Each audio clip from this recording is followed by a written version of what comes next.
Alrighty, let's go ahead and get started. Welcome everyone to TradeFinder Live. Great to be back with you all during this trading day and during trading hours. First and foremost, we do need to cover our disclosure disclaimer agreement. The main thing to take away from this is that we are not licensed investment advisors in the United States, so nothing's to be taken as personal investment advice. It's always available on our website to be read in full detail at your leisure, or feel free to take a screenshot of it now if you like. But that's the main point to take away.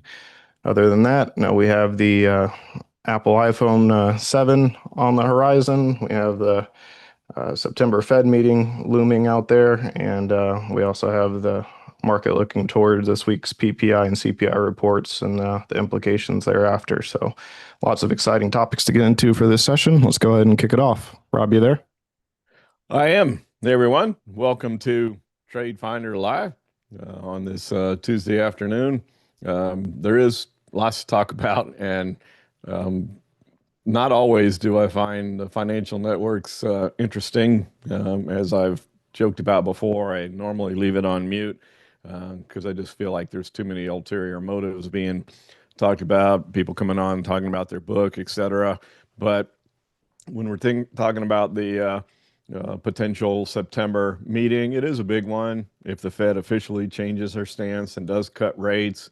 I talked about this yesterday on our Evo Trader Live for our subscribers at evotrader.com on whisper numbers and how you have forecasted numbers, whether it comes to earnings, and there's always the earnings projections, et cetera. And going back to my early days in 1999, et cetera, with all the internet stocks and the craziness that was occurring as the NASDAQ went straight up during 1999, companies would come up and it did get to the point where there would be these quote whisper numbers that were even higher expectations, pardon me, than what was forecast. And if companies didn't hit the whisper number, the stock was sold off. And it's starting to seem like that with the big tech. But switching back to the Fed, the whisper is, will the Fed cut 50 basis points? So when we look at the chart of the S&P, you can see that we are still maintaining above that 10-day moving average, although barely. And we go back and we really haven't put much distance between where we were in mid-August. So pretty much just been going a bit sideways here as we drift up. I talked about this in the U.S. market update over the weekend. Hopefully everybody got a chance to see that and our exciting new Top Shot product that exists. So go look at that recording if you haven't looked at it yet. I added in this zigzag to give us, all right, we hit that AI target that had come out from the data scientists at, pardon me, at Hub. Hopefully everybody has a copy of this software now. You get it for free at hub.com. All you have to do is go to hub.com and register, and you get the software for free, you get the LA for free, etc. You do have the opportunity to sign up for these AI signals if you want, but you don't have to get the software and the LA signals for free. So I added in, where's the next level? We touched that 652 level. The AI had given us a 62% chance. Pardon me. Sorry about that. Better than a toss of a coin that we'd hit that level. Took a while, but we finally got there. So what's next? Where do we go from here? The algorithm still has this wave 3 labeled as active. So we could continue higher, and a potential target would be the completion of this zigzag, right around 100% extension here, which gives us about 660 on the S&P, and that gets us probably, if we continue on this slow melt up, right around that Fed meeting, and it is the 16th and 17th. I confirmed that. So the actual announcement will be on the 17th, at 2 o'clock. Eastern time, and then because it's a 2-day meeting, there will be a press conference following that, where I'm sure Chairman Powell will be asked incessantly about whatever the Fed decides to do. So do they cut 25 basis points, which is what I think is going to happen, or do they surprise the market and go 50 basis points? Perhaps that could generate at least a short-term bounce in the market, maybe one of those FOMO spikes that we've been talking about. But at this point, I think the 25 basis points is priced in. So would the market be disappointed with only 25 basis points, or would it be a buy the rumor, sell the news event? Could that be the trigger that starts the wave four correction? It will happen at some point in time, but that still means that there's a new wave five once the wave four is completed. But following this big run off the April lows, we are due for a little bit more of a correction other than these little dips that the retail trader has been programmed by the dip. Well, that's worked all the way going back to April. Every time the markets dip down, it's moved higher. And the big boys, once they get the retail traders programmed into something, like to change the script, flip the script, if you will.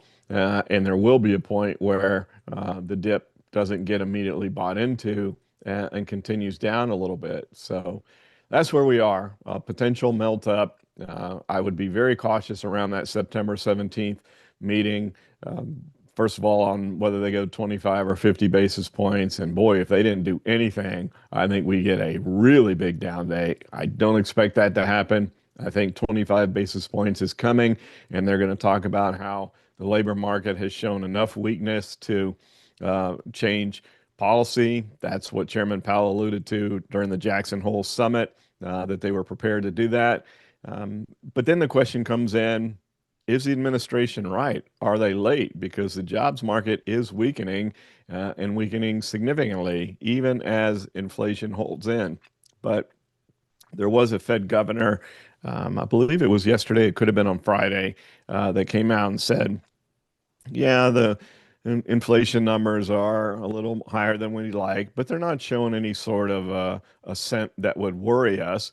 That's one governor's opinion. We'll see what the rest of the voting members of the FOMC decide on the 17th. So that pretty much covers the SPY. Now let's go and take a look at the bond market. I mentioned this yesterday that I thought we might get a little bit of a break. I was surprised that the TLT jumped up again yesterday after that big gap up move. We talked about this triangle that it had. We've also talked about how the bond market has seemed to not be too sure about what's going to occur. And when the bond market is confused, that should give everyone pause. I've always talked about how you don't have to become an expert in the bond market, but you should have a working knowledge of it because the bond market is larger than the equities market. There's more liquidity, there's more money, a lot of smart traders in the bond market. And when they're going through all of these consolidation patterns, waiting for where the next significant directional move will be in the bond market, I think that's worth paying attention to.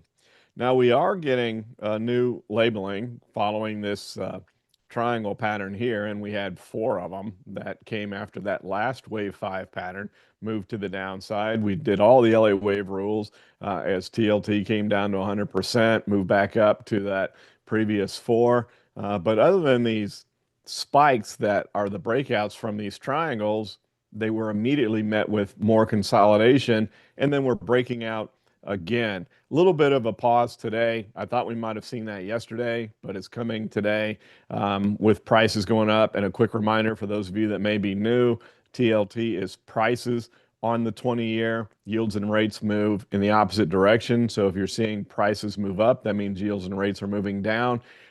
So getting a little pause here.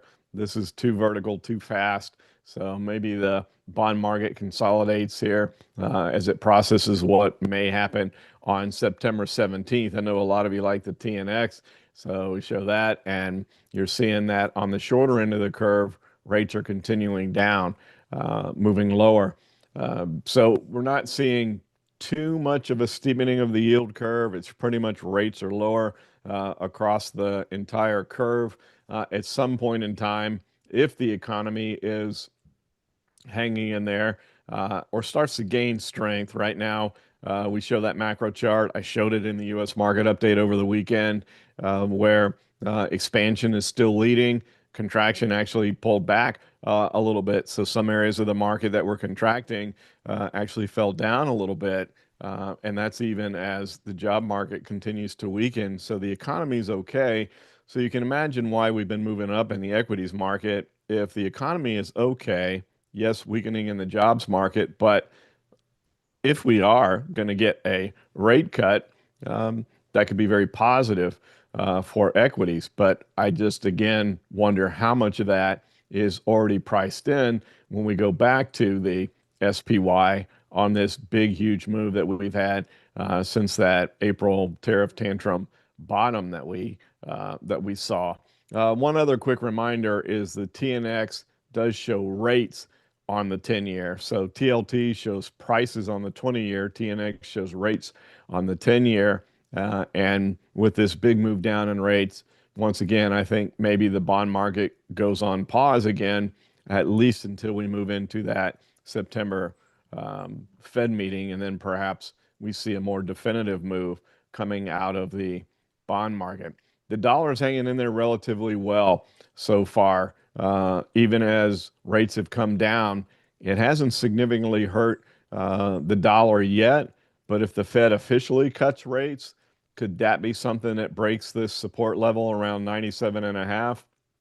I've talked about this before. A little bit of a lower dollar. The dollar being lower, I've called this channel the Goldilocks channel because I think this is an ideal scenario for equities, and I think that's been supportive of that melt up that we've had in the S&P and other markets. And if we break below that on a Fed rate cut, initially that would be okay. A lower dollar is favorable for companies with international exposure based on the exchange rate, et cetera. I just don't want to see the dollar break this wave five low from early in July. I don't want to see the dollar start heading down here because then talking about whisper numbers, you're going to start hearing whispering of concerns about whether or not foreign countries are going to continue to hold the dollar. Is the dollar still viewed globally as the currency of last resort? How long will they hold dollars if they're losing money on them? All those things would start to be whispered on the financial networks, and I just don't think that would be constructive at all for the equities market. So I do think we need to keep an eye on the dollar. Does it break this 97 and a half level? If so, can we hold this July low? Those are the keys there for the dollar, in my opinion. The VIX just is stubbornly staying around 15. This was commented on in not only the U.S. market update, but on the social media aspect of the software. Zack will be on later to show you when we get to the case study idea for today on what could happen with the comments, etc. So you get an opportunity to post your comment and very respectful on the comments, differing opinions. I never mind when somebody differs with my opinion. That's what makes markets, differing opinions. But a couple people commented that they were concerned about this descending triangle and the potential for a big move higher. And just want to remind everyone that just because it's a descending triangle doesn't necessarily mean that we're going to get a downside break. If the market likes what the Fed has to say, and there's a lot of pressure on the Fed again, not just to come through with the rate cut, but on what's their forecast for the rest of the year. Are they going to tip their hand that they're expecting to cut again? The market basically has 75 basis points priced in cuts by the end of the year. Does that come in three separate 25 basis point cuts starting in September? Do we get a surprise 50 basis point cut at the September meeting and then maybe another 25 in December? There's all kinds of scenarios that are out there. That's why I think the volatility could really be, could pick up on that September 17th meeting. And we could get a break from this descending triangle. We just don't know if we're going to break support and head down here to 12 and a half, or if we're going to get an upside breakout. Because what I was going to talk about as a reminder for those of you that are new, any triangle can break either direction. If you see out on the internet that a descending triangle means a downside breakout, I've seen literature where they say you're going to break towards the support line. In other words, that would indicate a downside break on a descending triangle, an upside break on an ascending triangle. I can tell you I've done an awful lot of work, probably as much as anyone has on triangles, and there is no guidance that's worth focusing on a potential directional breakout of a triangle. Any triangle can break either direction. And those are the same things that Elliott said way back when he wrote this algorithm over 100 years ago. And it still holds true today. So just because it's a descending triangle, it might break lower, but it doesn't mean it's going to break lower. It could break higher as well. So maybe a little more volatility on the September 17th time frame. Just which direction, we'll have to wait and see how that plays out. Now let's go and take a look at energy. We look at UNG. We are getting a little bit of a bounce up. I've talked about this so much, I don't think I need to go through it in too much more detail. We've been moving lower. It's surprised a lot of people, including me, but the markets move on supply and demand based on fear and greed. That's how you can summarize the markets in one phrase. And supply has been winning. We're the Middle East of natural gas here in the US. But on the other side of the coin, at some point after this big, huge downward move from March, the sellers get exhausted. And anyone that's wanted to sell natural gas on the amount of supply that we have finally has done all their shorting, and you get a reflex technical bounce. Doesn't necessarily mean that all of a sudden the supply demand curve has shifted towards demand. We know there's going to be demand. We know these data centers are going to need to use natural gas. They've told us they were going to. And then with the administration's negative take on solar and wind power right now, the electrical grid we know can't handle all that energy demand. So it's going to have to come from somewhere. Natural gas is the likely scenario there. But we're probably going to have to wait down the road until all those data centers get built and we have a little bit more information, definitive information on how much the demand is going to be, because that's a question right now. We don't know. Maybe that puts a longer term bid in natural gas. All I'm looking for now is just an oversold bounce, just an exhaustion of sellers, and it doesn't take many buyers to push things higher. So we've been drifting higher off those wave 5 lows. I'm not looking for any sort of a significant move higher in natural gas, maybe just to bounce back up at least towards the 50-day moving average, which we're getting there. And if we break that, maybe 15, which would be the next level of resistance. It's not a huge level of resistance, so it wouldn't necessarily be like the tractor beam, like this is a big area of resistance and we're going to come back and test that. It's a small area of resistance from the April lows and then trading through it here in the end of June and July.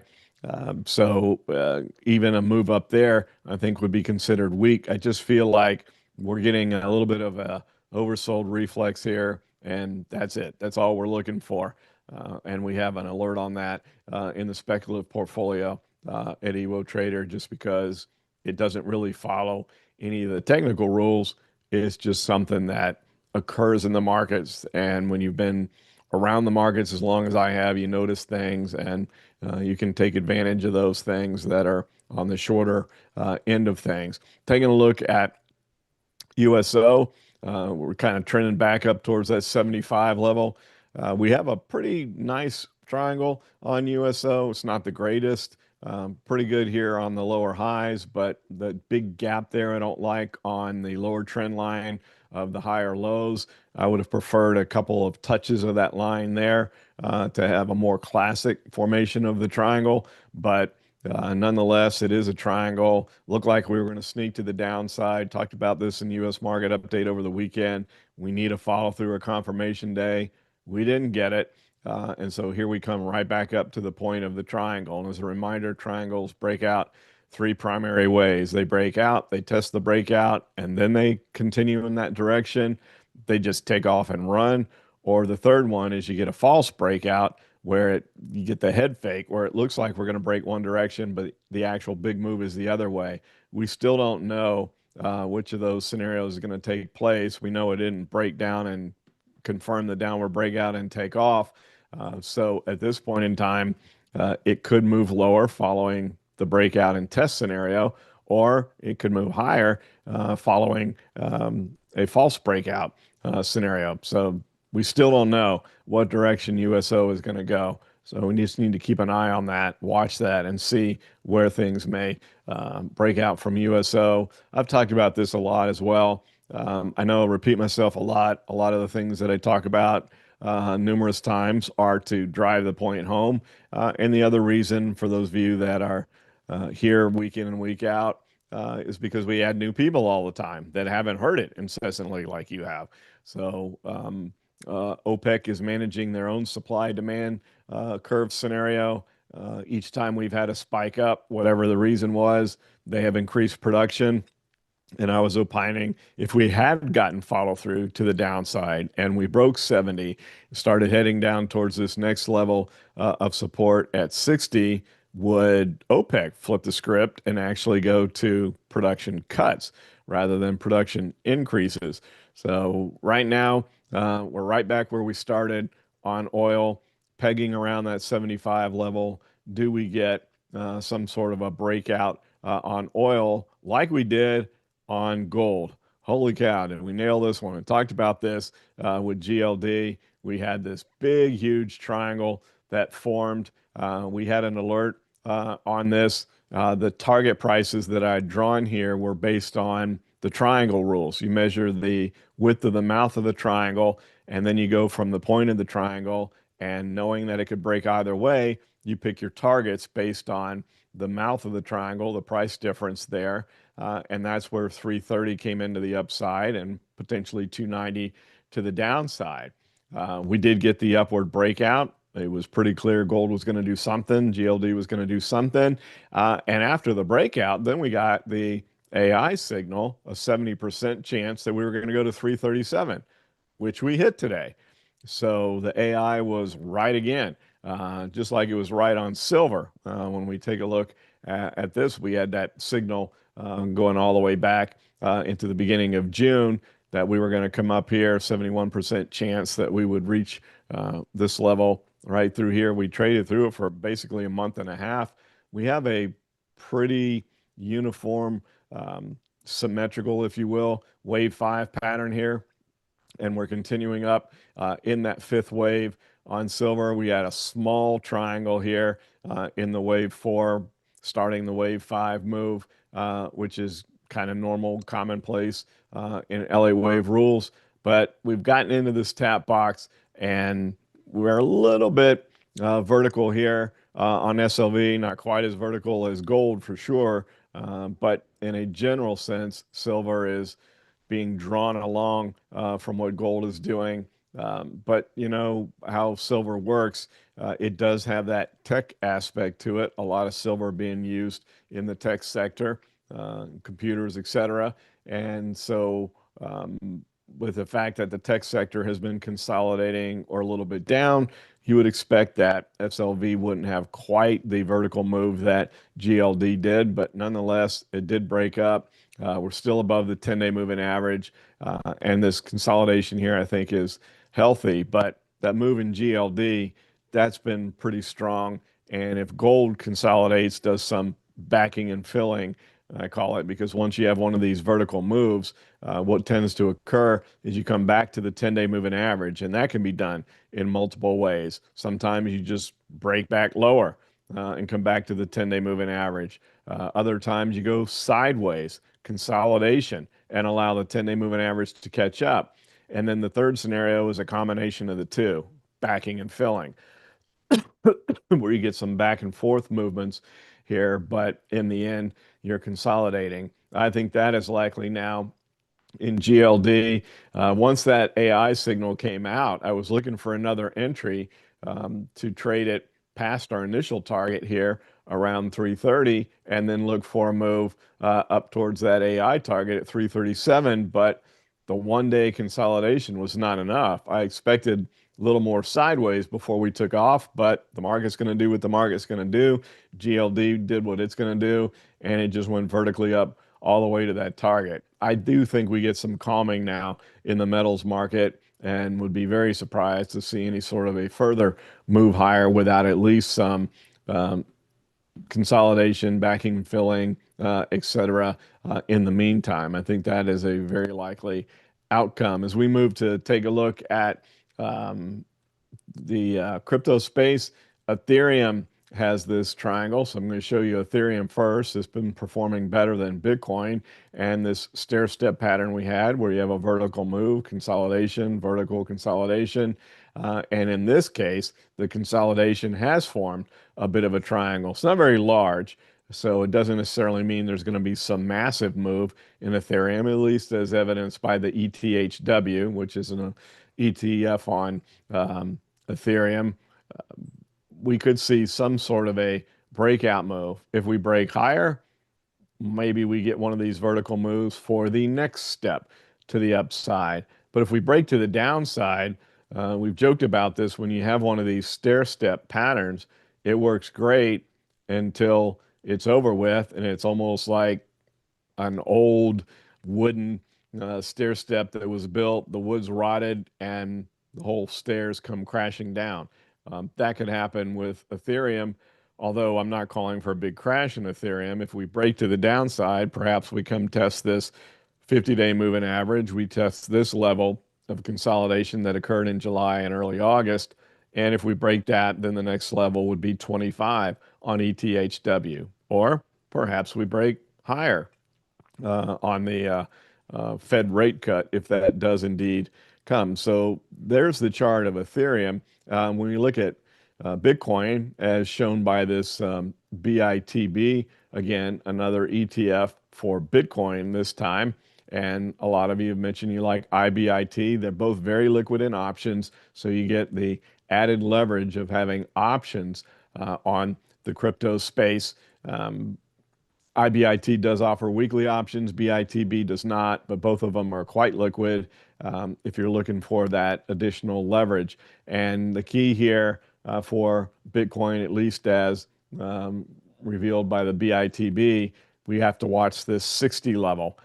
Can we get back above 60? And if we're going to get a break to the upside in Ethereum, you would think Bitcoin moves higher. We'll have to obviously wait and see on that as well. But this is the line in the sand for those that are long Bitcoin. If you want to see Bitcoin go higher, you want it back above that 60 level with follow through.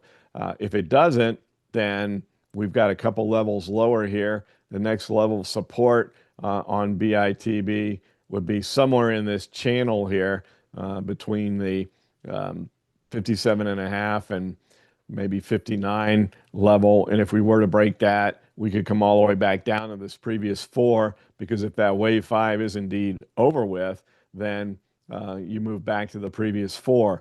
So it's kind of nail biting time in crypto space as far as where we may go in the short term. Most people feel that crypto goes much higher by the end of the year. Maybe it does, but there's still that potential that we could see a bit more of a corrective move on the crypto world in the meantime. So let's take a little bit of a look at the rest of the U.S. markets. The DIA, it's in its wave 5. It's in this tap box that stands for time and price projection. So it gives you a rough timing as well as potential price. And so when we had this big move up here just past mid-August in the Dow, we got into this wave 5 tap box, and we've been kind of consolidating the move in there. But once again, staying above the 10-day moving average in that quote melt up scenario. The Qs are interesting. There seems to have been a little bit of a bid back into the Qs. This goes very similar to what I was talking about on triangles before. Once again, we broke down, but we didn't follow it through right back to the upside. We're trying to sneak higher on the Qs to where this would be that false breakout or head fake scenario where you break out one direction, but the big move is the opposite. But we don't even have that confirmed yet. At this point in time, you could make a case on the Qs that this triangle is just a larger triangle being formed. Doesn't necessarily mean that we had the breakout move just yet. I think that makes more sense. Talked about this a lot. You don't get two false breakouts. You don't get two head fakes out of a triangle. You get one. If it appears that you're getting two head fakes, it means the triangle is forming a larger triangle, which is what I just drew there on the charts. And that may be what's going on the Qs. But once again, at least we're staying above the 10-day moving average in that melt up scenario. The IWM, which is going to be one to watch, backing off a little bit today, and that makes sense due to the fact that rates tick back up a little, but not surprising. Again, I showed you the bond charts of TLT and TNX. You saw those dramatic moves with rates coming down. The IWM is the most rate sensitive of all the markets. It's because it's small caps. They need to borrow money to grow and expand. They don't have big war chests with lots of cash like Apple, etc. Zack mentioned that Apple's about to release their new phone. We'll talk about that, I'm sure, when we get to the Q&A. But the theory is, and the facts are, the small caps need to go in and borrow money to grow and expand their businesses. That's why they're considered the most rate sensitive. So as rates have gone down, that put a bit under IWM. As you know, once we broke 220, I thought we'd go to 230. It took a bit longer than I thought to get there. But once we blew above that 230 level, we kind of just consolidated, and now we're trying to trickle higher on this 10-day moving average on the IWM as well. And the next level of resistance is above the top of the tap box there at around 245. But we have to continue to follow this 10-day moving average. Moving down today, not really a surprise because rates ticked up a little bit. But that is a fairly nice continuation on the 45-degree angle theme here. And maybe that continues in the IWM, at least until that September meeting. And then we'll see how it reacts to whatever the Fed gives us on September 17th.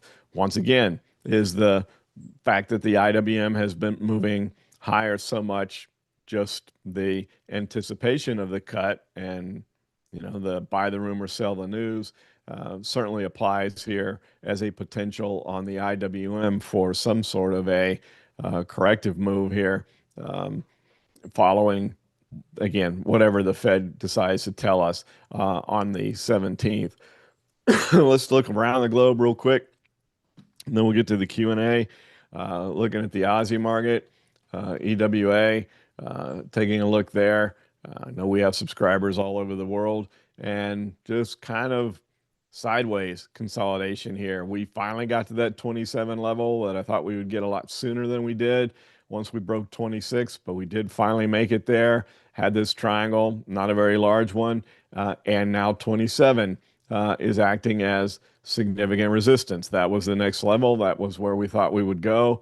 We got there, and we've just been holding there. Does that continue? We've got a bit of a channel here on the EWA, and I think if you want to trade the Aussie market, let it tell you which way it's going to go. Which of these trend lines is going to get broken? Do we break higher with follow through, or do we break down and maybe break below 26 with some follow through, which would probably bring us back down to that previous 4? So we got to keep an eye on that. I'm commenting on this almost in jest with the EWC, just not really paying any sort of attention to what has gone on with the get a different market look there on the EWC.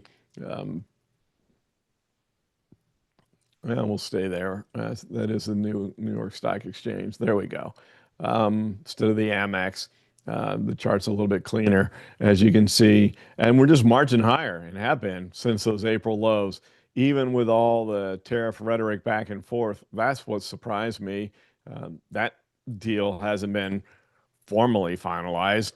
Still talks back and forth about where the tariffs are going to be on Canada, but the market is just shaking it off in Canada, at least again as evidenced by the EWC, and we continue to move higher. We do have this wave 5 tap box here, which would say that we get above 50.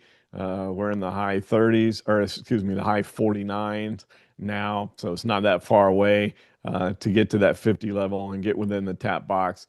So I think that whatever happens with the U.S. markets on the 17th probably will be followed along with what goes on in the market up in Canada. I've been showing the EWG a lot, and it's just a good evidence of how markets like monetary easing. They like easy money, and That put a bid under the EWG because of the fact the ECB cut rates. They cut up to 200 basis points before they paused. The market kept going higher as the ECB was cutting rates. And then once they stopped, so the ECB paused on their rate cuts, and the EWG has gone dead sideways and consolidated ever since then. And once the cookie jar, Kool-Aid, whatever you want to call Fed easing, pick your favorite cliche there, is taken away, all of a sudden, where's the catalyst? It's certainly not from the economic data coming out of Germany. So I still think that the path of least resistance on the EWG, unless the ECB were to cut again, is a bit lower, perhaps coming back down towards this 32 and a half level that exists right here I can just use this arrow right here, and coincides with that wave 3 high. Looking at the market in India, the Nifty or the INDA, whichever you prefer to look at for the market in India, is going through its own little consolidation here. We can widen this triangle just a bit, and we're about to get some sort of a break. Once again, it's not a huge one. The low is around 56, 56 and a half, maybe up to around 58. So it's only about a point and a half or 2 points or so that's expected to break out on the Nifty. But we are going to get some sort of a move, I think, once we get out of that triangle. Do we come down and test this wave 4? The algorithm has labeled it as being complete, so it's been confirmed here. And there's always a chance that the wave 4 goes a little bit lower. It pulled back 50%. It could pull back to 61.8, or we break higher and then move up along that line of the wave 5 target, which could bring us significantly higher, well above those wave 3 highs. Obviously, to have a wave 5, you have to take out the wave 3. And then how much higher could we go from there? So it feels like the market in India is kind of waiting. It's on pause, maybe to see what happens with the Fed meeting and how the U.S. markets, U.S. equities markets react to that. And then China, which I thought was a really good place to be until we started seeing all the videos of China and Russia becoming a bit chummy. I don't think our administration likes that. So we kind of backed off a little bit of the run, but we're getting another leg higher today. So maybe the move isn't over. I'm a little bit leery of this one, though, because I just don't think the administration is too happy with this conversation that's going on between China and Russia, especially since President Putin hasn't seemed to slow down the war machine in Russia with the conflict with Ukraine, like he kind of hinted when he had that meeting in Alaska with President Trump, and seemed like maybe he's open to some sort of a peaceful solution, but that hasn't played out. And so we're just going to have to watch the news events that come out there. And I think that this market could be very reactionary to the news events. Just know that when news events come out and the reactions that occur are short-lived, you look at the bigger technical patterns, you look at the underlying fundamentals, et cetera. Those are the things you look at for more intermediate moves. But nonetheless, you have to respect this breakup move today on the FXI, and we'll see. Maybe I'm a bit too cautious on the market in China at this point in time because of that. But I just feel like we could get a tweet at some point in time that's negative towards China, and that could spell the end to the upward move here. We've moved up. We saw that communication between China and Russia going on. We backed off, but we've resumed the upward move, and you can't discount. The market is always right, so you just have to analyze what's going on with the market, whether it makes sense to you or not. And that was a lesson that I learned a long time ago. You know, the more you learn, the more educated you become in the world of trading, the more you tend to lean towards where you think the market should go rather than what the market's actually doing. And that's a fool's game. I lived it. You know, you think you get smarter than the market, You feel like you understand what's going on and what the market should be doing, but the market doesn't always do what you think it should be doing, and you have to trade with what the market's giving you, not what you think it's going to do. All right, so Zach, with that, we'll open it up to Q&A before we come back to this week's case study consideration. Very well. Sounds great, Rob. Let's get right into it here. Got a question on Meta from Cash, Yeah. META. Yeah, we haven't looked at Meta in a while, so that's a good one. Let's take a look there. It hadn't really done much. It's been consolidating for a while. You can see since basically the beginning of August, after we did get that break above the wave three, we labeled the five, and we've just been consolidating that move ever since. We're sitting at 750, which was the key level on Meta. That was the level to watch. We came down and tested the 50-day moving average, but immediately moved back up.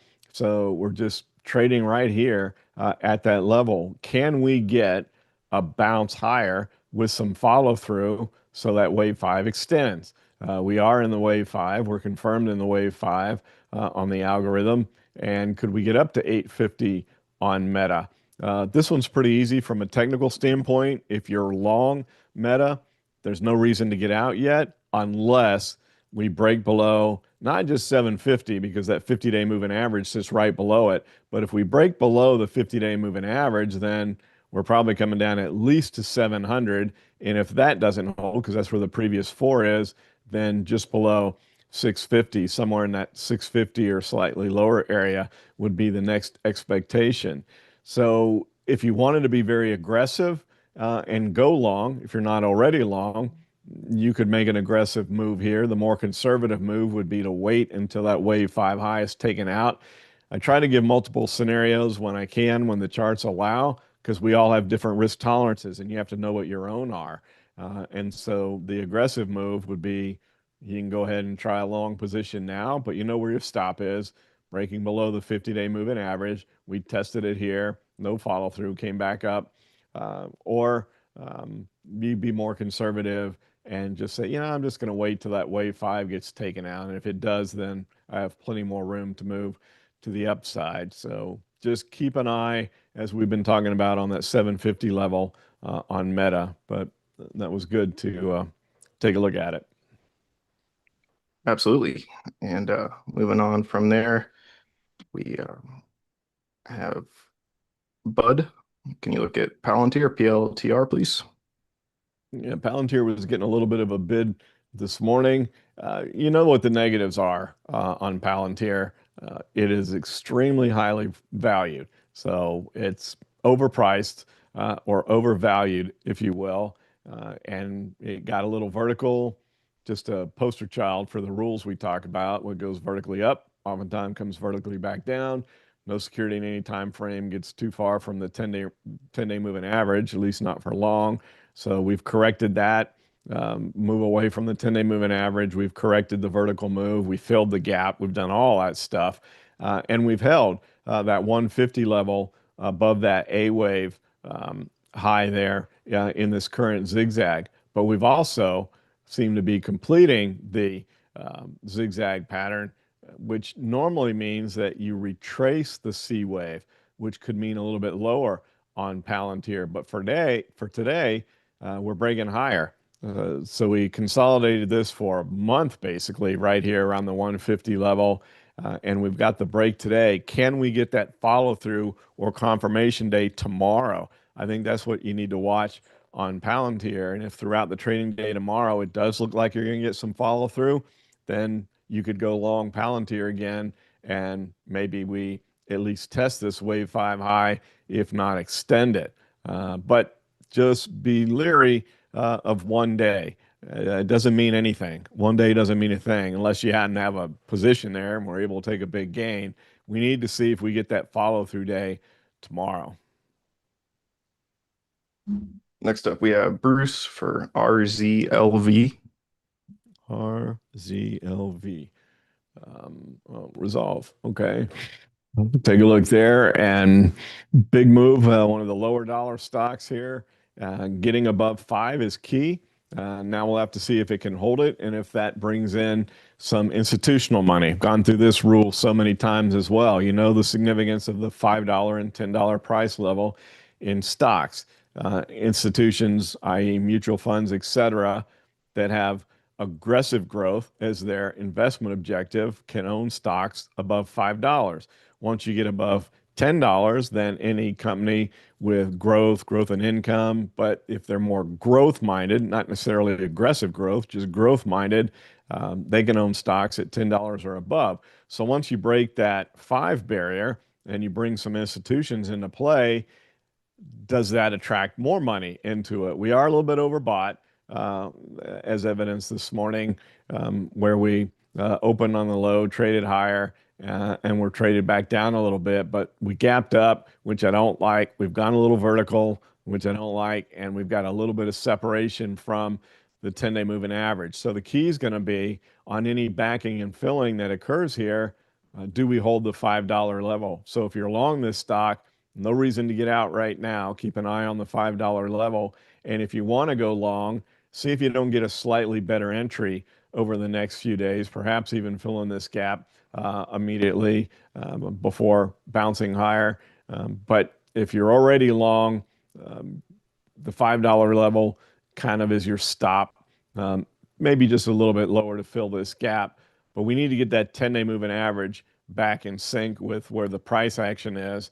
And because it's a bit vertical, because it gapped up today, there's too much separation for my comfort from the 10-day moving average.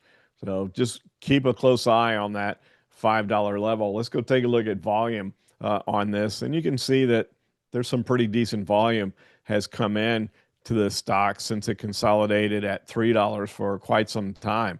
You could see some bigger volume spikes if more institutions have this stock on their radar and are interested in taking positions. So, yeah, keep an eye on that $5 level there on resolve. And next up, we have Goog, Goog for Will.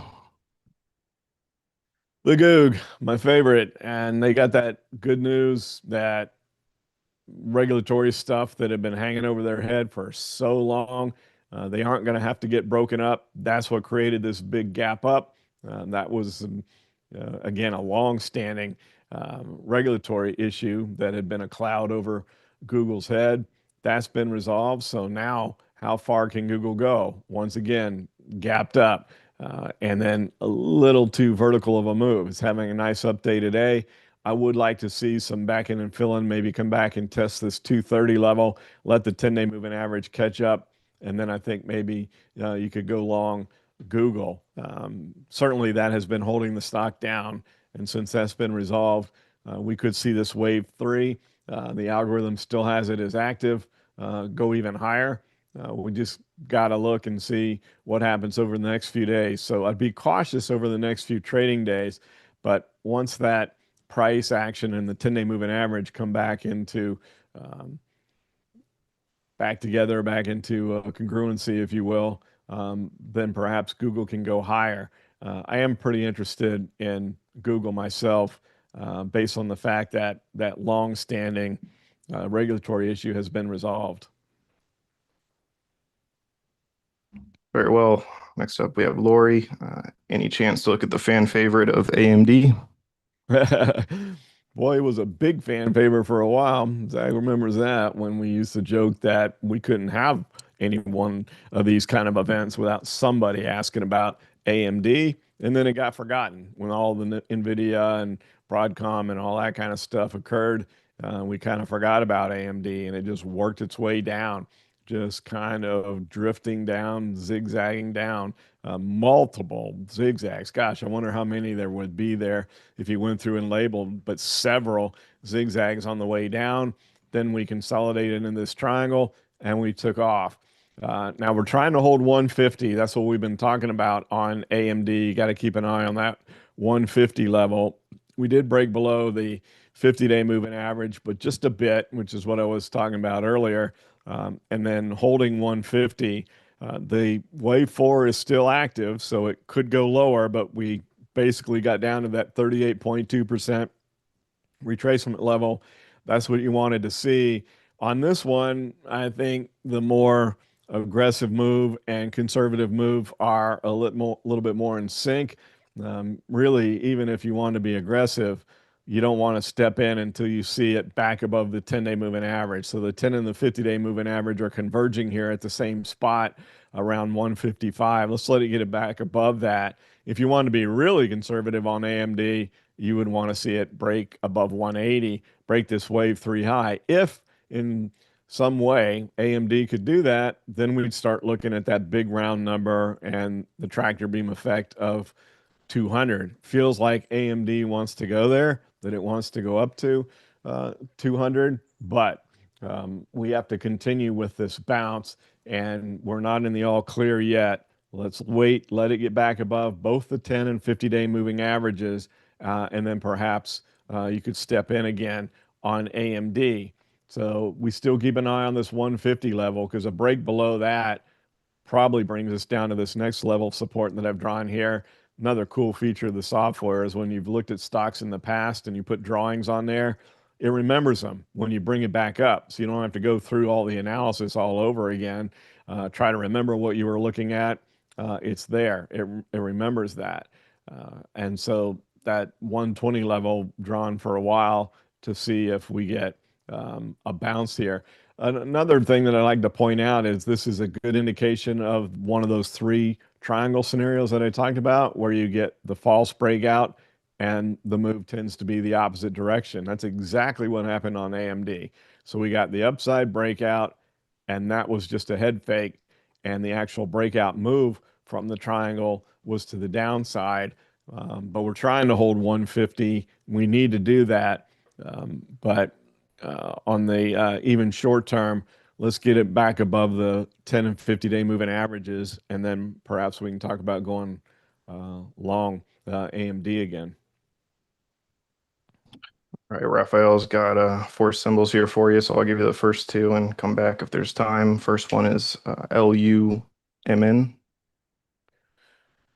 Lumen Technologies, one that we've looked at a little bit in the past, another of the lower dollar stocks. So everything that I talked about before regarding the $5 level holds true for here. So let's take a look at volume, some volume coming in.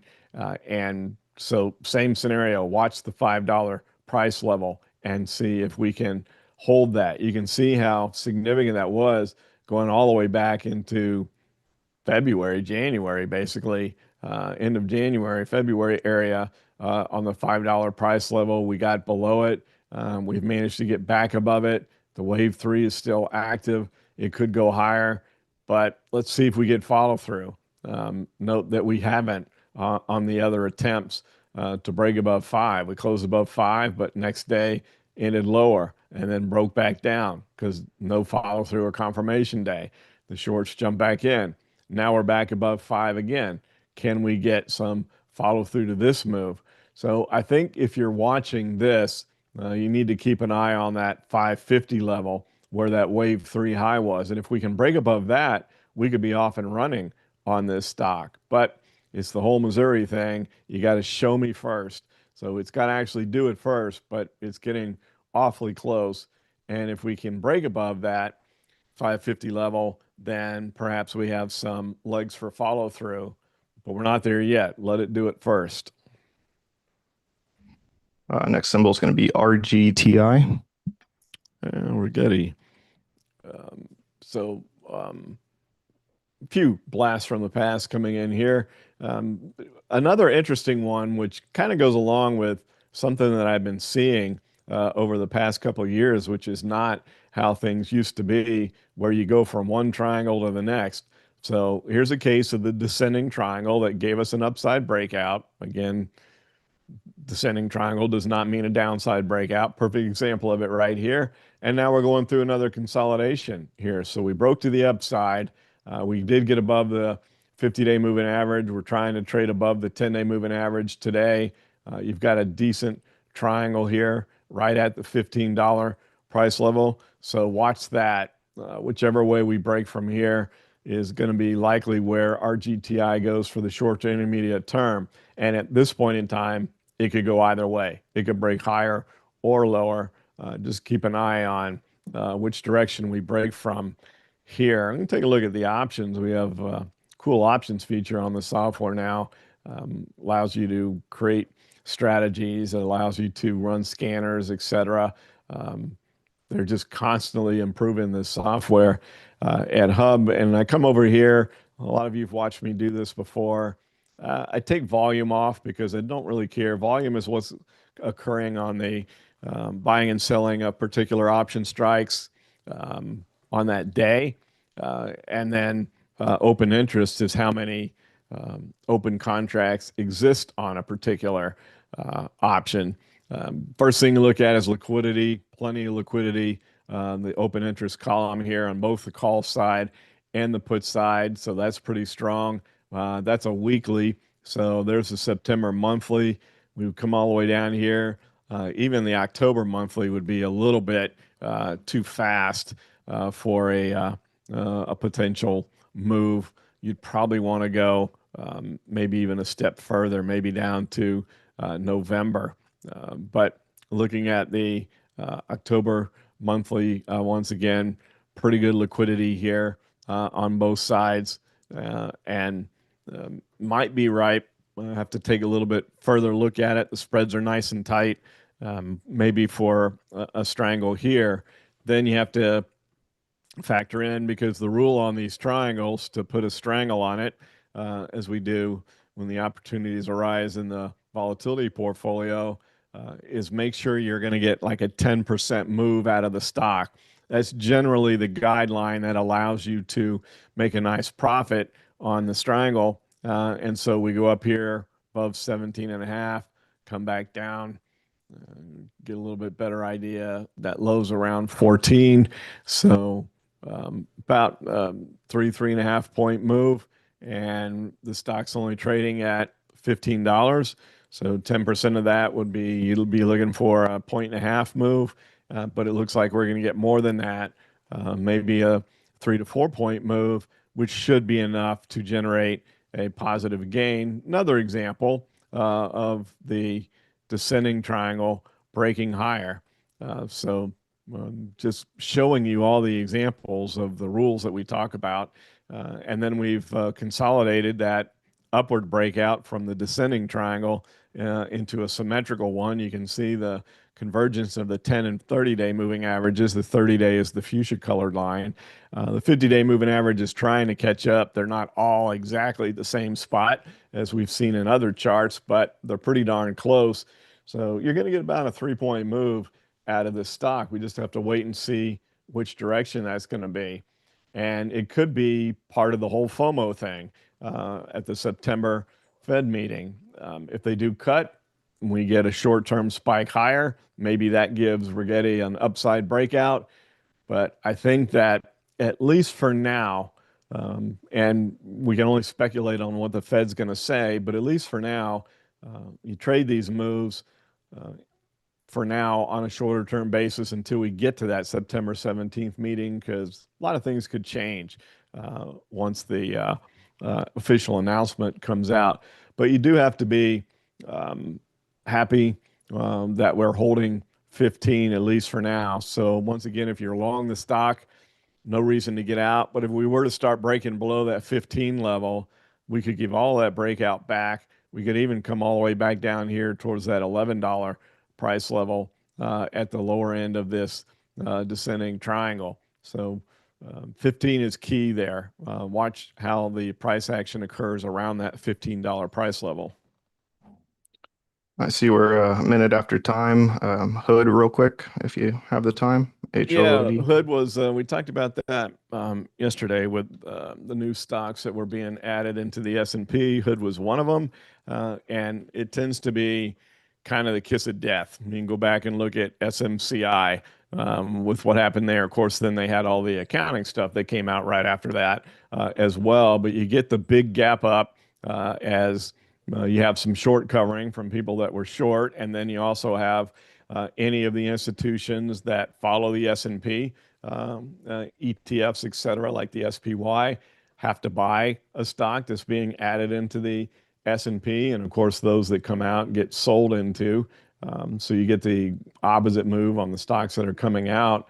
But oftentimes this becomes kind of the kiss of death. You don't get the same volatility following big announcement like that as you do otherwise. So we had a real nice move in Robinhood coming off of the April lows, pretty significant, going from below 40 to 110. That's a heck of a move. And then the icing on the cake, if you will, with the addition into the S&P. But now we have to wait and see with some of that backing and filling if there is enough firepower left to take out this wave three high. If there is, the likelihood, and the markets don't follow the rules 100% of the time, but if we are able to break above that, the likelihood is you're not going to see this kind of a move. It would be a little bit more something along these lines, more of a drift higher like we had back in May, just because you don't tend to see the same volatility following an inclusion in one of the main uh, indexes or markets like you do prior to that. You get such a volume of people buying, you go through a period of, the opposite of what I was talking about with natural gas, where at some point in time sellers become exhausted. Well, you get this big volume bar here as all those institutions had to buy Robinhood, and then you get a bit of a break. Who's left to buy becomes the question. So I think if you caught that move, I'd be at least tightening up my stops. If I was in Robinhood, I probably would have taken it off yesterday with that move. But if you're still in it and holding it, maybe a little bit more back in and filling. You don't want it to break this wave three high right now, not when it's already in slightly overbought mode from its 10-day moving average. So maybe we get a little bit of sideways churn here and then break above it. If you're holding it and we do break above this level without getting back to the 10-day moving average, I would sell into that, because once you break resistance and you're already slightly overbought, those moves tend not to hold and they back up and come back down. So just be careful here. But if we can go sideways for a few days, let the 10-day moving average catch up and are able to break above that wave three high, perhaps there's more to go to the upside on Robinhood. But for now, it's kind of a watch list. Pay attention to it. If you're already in it, no reason to get out. If you're looking to get in, let's see if we can't get a little more backing and filling and then a break above that August wave three high. And then you can go long again, or long for the first time if you haven't been in it before. But yeah, that was a good choice, Zach, so I could expand on what occurs once company is included in one of the major indexes like the S&P. All right, so let's switch over to what we're going to look at for our case study today. I wanted to show you this. If you see the listing here, look at these stocks. A lot of them have to do with gold. Well, we nailed that GLD trade. Didn't get the top, but still a very nice trade in our speculative portfolio. And that is a free portfolio for anyone that has a bundle of the portfolios, like what we call level three, which is that time, volatility, and impulse strategy combination. Then the speculative portfolio is included, so you get a fourth portfolio for free, which has been doing really well. And if you're wondering what that is, it's if it identifies something that doesn't follow all the rules. Kind of what Zack will explain to you on the difference between a post and an idea on the social media aspect of this. So we're getting a little bit of a tick down. We've got a 76% score here, so we're going to give you another one of the AI alerts. We could go down the sideways for the next couple of days here. If this was just purely on gold, I'd be less interested because of how vertical the movement of gold has been. But this is the miners. So this is an ETF for the miners, and they could play some catch up to the move that has occurred in gold. So I like it when we have the technical pattern. The data scientists do include economic macros, et cetera, in their analysis for the AI, over 300 data points, which does include some of that. But just some basic fundamentals, I like it when they're backing what the technicals show as well. So we're going to use GDX moving up to 73 as our case study for this week. Just as a quick reminder, we did close out last week, and I thought the commentary, or excuse me, this week, but one of the previous ones was on DXJ, and there were a couple people that were concerned about the fact that if you tried to go in and buy DXJ, your broker would tell you it's hard to borrow, which means there's heavy short interest in it. And so, just as a reminder, if you have a stock that's heavily shorted that can manage to break higher, we consolidated for a while here, right at this way you see high on the zigzag. If it can break higher, then those shorts have to cover. So you get a big boom, short covering bounce. So even though we're not anywhere near the $138 potential price target on the Japan ETF, I like to take things off. I'm an options trader. If you own the stock, you maybe don't take them off quite as quick as I like to do on the options when you get those volatility spikes. So a little bit of a move back down following that, but maybe we continue higher there. I just wanted to update you on that and answer that question. So I thought the commentary was good there. Enjoy seeing people make comments to the posts and then comments on the comments. That's what's really fun to watch. So here we are back, Zach. We're going to do GDX. This will be an idea because it is one of the AI stories. And the target 73. So go ahead and take it away. Show them how to do it. Oh yeah, thanks, Rob. I was going to say, with us being well after time, perhaps we'll just wrap up on that note, and we'll get the idea posted for everyone to come in and interact with. And yeah, as you said, just to further your point, it's great to see the dynamic and overall interaction. So back to you for closing thoughts. All right, sounds good.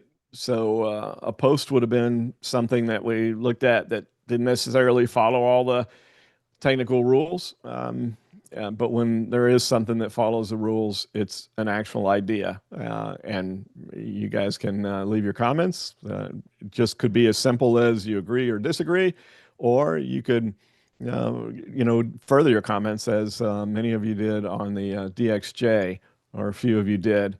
And if I have the opportunity, I'd like to respond to those as well.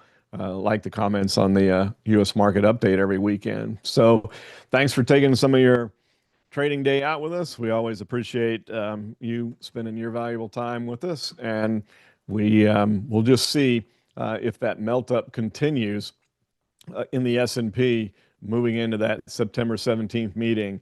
And then when we have our next event after September 17th, and since it's a Wednesday, we'll have to wait almost a week for the next TradeFinder, but it could be very interesting to see how the markets react to that. What are they going to do? What's the Fed going to do? So it'll be fun to watch and see how that plays out. So thanks again. Enjoy the rest of your afternoon.